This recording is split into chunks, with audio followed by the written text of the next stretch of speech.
തുടങ്ങിയത് തന്നെ ധ്വനി ഉച്ചണ്ട് നൽകിക്കൊണ്ടാണ്.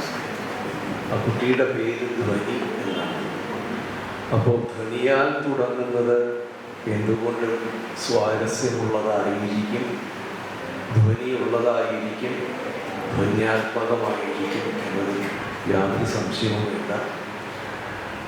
അത് വളരെ കൃത്യമായി ചന്ദ്രേട്ടൻ അറിഞ്ഞുകൊണ്ട് തന്നെ ചെയ്യുന്നതാണ് എന്ന് ഞാൻ വിചാരിക്കുന്നു.